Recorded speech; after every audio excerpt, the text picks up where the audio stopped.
നമസ്കാരം,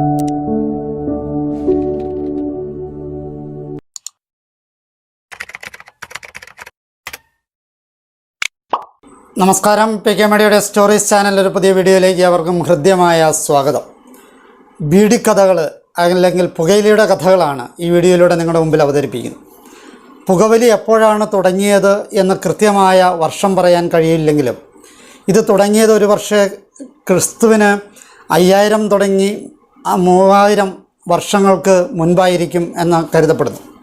എന്നാൽ ഏകദേശം 6-ാം നൂറ്റാണ്ടിനും 9-ാം നൂറ്റാണ്ടിനും ഇടയിലുള്ളത് എന്ന് അനുമാനിക്കാവുന്ന മെക്സിക്കോയിൽ നിന്നും ലഭ്യമായ മായൻ ഇന്ത്യൻ ശിലാചിത്രങ്ങളിലും മറ്റും ചുരുട്ടു രൂപത്തിലുള്ള പുകയില വലിക്കുന്ന ചിത്രങ്ങൾ കണ്ടെത്തിയിട്ടുണ്ട്.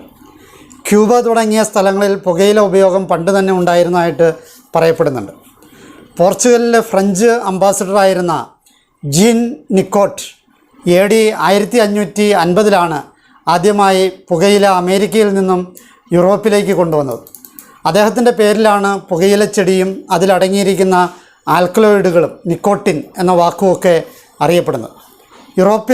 യുറേഷ്യയിലാണ് പുകയിലയുടെ ഉപയോഗം തുടങ്ങിയതെന്ന് കരുതപ്പെടുന്നു. പുകയിലയുടെ ഉപയോഗം പ്രചാരത്തിലായത് കൊളംബസിൻ്റെ യാത്രയോടുകൂടിയാണ്.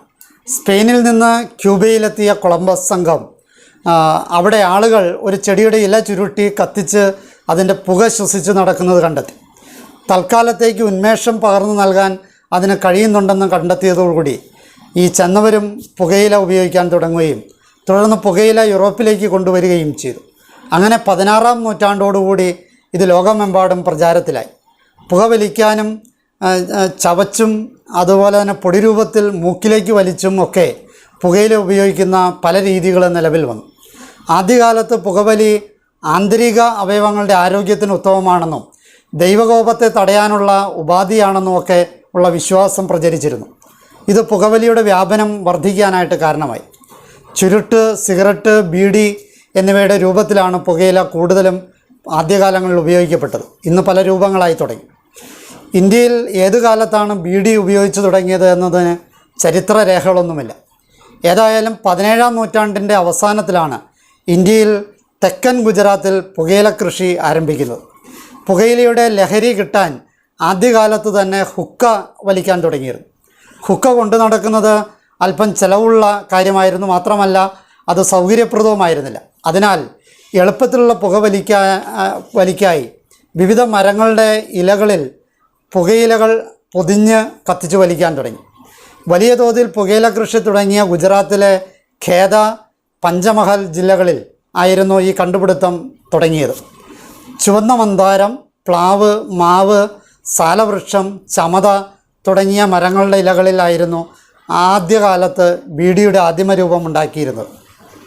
പ്രാദേശിക ജനതയുടെ ആവശ്യത്തിന് മാത്രമായി ഗുജറാത്തിൽ ആരംഭിച്ച ഈ ചെറുകിട ഉൽപ്പാദനം പിന്നീട് ഇതര ജില്ലകളിലേക്ക് വ്യാപിക്കുകയായിരുന്നു. ബീഡി തെറുപ്പുകാർ അവരുണ്ടാക്കിയ ബീഡിയോടൊപ്പം തീപ്പെട്ടിയും പുകയിലയും ചെറിയ മുറങ്ങളിൽ വെച്ച് ആഴ്ച ചന്തകൾ നടത്തി വിൽക്കുകയായിരുന്നു പതിവായിരുന്നത്. ബീഡി വലി വ്യാപിച്ചതോടുകൂടി വലിയ തോതിലുള്ള ഉൽപ്പാദനം നടത്താൻ ആരംഭിച്ചു.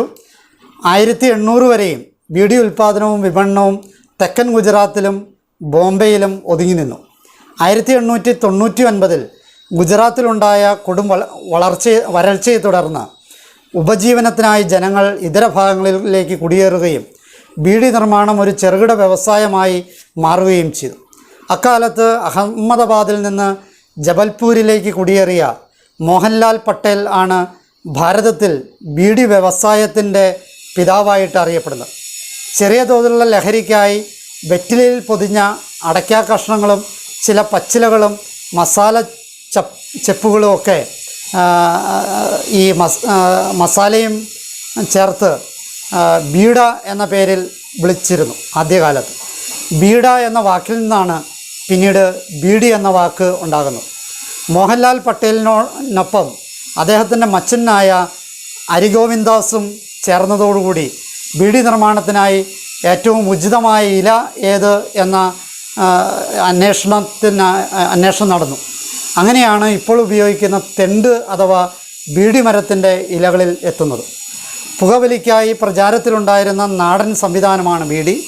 പുകയില വളരെ ചെറുതായി അല്ലെങ്കിൽ പൊടിയാക്കി നുറുക്കിയത് തെണ്ട് അഥവാ ബീഡിമരം എന്നറിയപ്പെടുന്ന മരത്തിൻ്റെ ഉണക്കിയ ഒരേ അളവിൽ മുറിച്ച ഇലകൾ കൊണ്ട് പൊതിഞ്ഞ് അതിൻ്റെ വണ്ണം കുറഞ്ഞ ഭാഗത്ത് നൂലുകൊണ്ട് കെട്ടിയാണ് ബീഡി ഉണ്ടാക്കുന്നത്.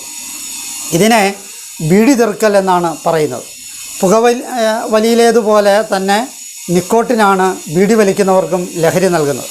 കേരളത്തിലെ അറിയപ്പെട്ടിരുന്ന ബീഡികൾ ദിനേശ് ബീഡി, സാധു ബീഡി, കാജ ബീഡി, അബ്ദുള്ള ബീഡി തുടങ്ങിയവയ്ക്കാണ്.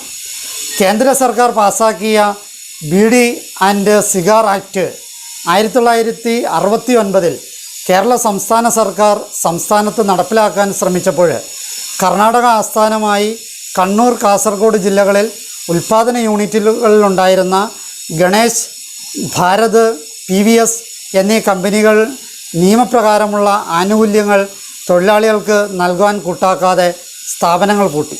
തൽഫലമായി ജോലി നഷ്ടപ്പെട്ട തൊഴിലാളികളെ പുനരധിവസിപ്പിക്കുന്നതിൻ്റെ ഭാഗമായാണ് 1969 കൃത്യമായിട്ട് പറഞ്ഞാൽ കേരള ദിനേശ് എന്ന ചുരുക്കപ്പേരിൽ അറിയപ്പെടുന്ന കേരള ദിനേശ് ബീഡി തൊഴിലാളി കേന്ദ്ര സഹകരണ സംഘം നിലവിൽ വരുന്നത്. ഇന്ത്യയിലെ തന്നെ വലിയ സഹകരണ സംഘമാണ് 1969 പ്രവർത്തനം ആരംഭിച്ച കണ്ണൂരിലെ കേരള ദിനേശ് ബീഡി തൊഴിലാളി സഹകരണ സംഘം. കേരളത്തിൽ ഓരോ സാമ്പത്തിക വർഷവും പുകച്ചു കളയുന്ന തുക ഏതാണ്ട് 1500 കോടിയോളം വരും എന്നാണ് കണക്കാക്കപ്പെട്ടുള്ളത്. 20-ാം നൂറ്റാണ്ടിൻ്റെ തുടക്കത്തോടുകൂടി പുകവലിയുടെ ദൂഷ്യഫലങ്ങൾ ലോകത്തിന് ബോധ്യമായി തുടങ്ങി. 90കളിൽ രാജ്യത്തെമ്പാടും വളർന്നു വന്ന പുകയില വിരുദ്ധ പ്രചാരണങ്ങളും സർക്കാർ നടപടികളും ആരോഗ്യ ബോധവൽക്കരണ പ്രവർത്തനങ്ങളും ബീഡി വ്യവസായത്തെ കാര്യമായി തന്നെ ബാധിച്ചു. ഇതിൻ്റെ ഉപഭോഗം ക്യാൻസറിനും ഹൃദ്രോഗത്തിനും മറ്റും പല രോഗങ്ങൾക്കും കാരണമാകുമെന്ന് 1990കളോടെ കണ്ടെത്തിയോടുകൂടി തുടക്കത്തിൽ നല്ല പ്രോത്സാഹനം കിട്ടിപ്പോന്ന പുകയില വ്യാപാരം സർക്കാർ തലത്തിലുള്ള നിയന്ത്രണങ്ങൾക്ക് ഇപ്പോൾ കൂടുതൽ വിധേയമായി വരികയാണ്. പൊതുസ്ഥലങ്ങളിൽ പുകവലി നിരോധിച്ചുകൊണ്ട് ഹൈക്കോടതി വിധി പ്രഖ്യാപനം നടത്തിയത് 1999 ജൂലൈ 12-നാണ്. IPC 268, 278 തുടങ്ങിയ സെക്ഷനുകൾ പുകവലിക്കാരെ ശിക്ഷിക്കാനായി ഇപ്പോൾ ഉപയോഗപ്പെടുത്തുന്നുണ്ട്. ഇതിൻ്റെ പുകയില അത് ഏത് രൂപത്തിലാണെങ്കിലും ഉപയോഗിക്കുന്നത് ആരോഗ്യത്തിന് ഹാനികരമാണ് എന്ന നിർദ്ദേശത്തോടെ പരമാവധി എല്ലാവരും ഇതിൽ നിന്ന് പിന്മാറണം എന്ന അഭ്യർത്ഥനയോടുകൂടി ഈ വീഡിയോ അവസാനിപ്പിക്കുന്നു. എന്നെ ശ്രവിച്ച നിങ്ങൾക്ക് നന്ദി. നല്ല നമസ്കാരം.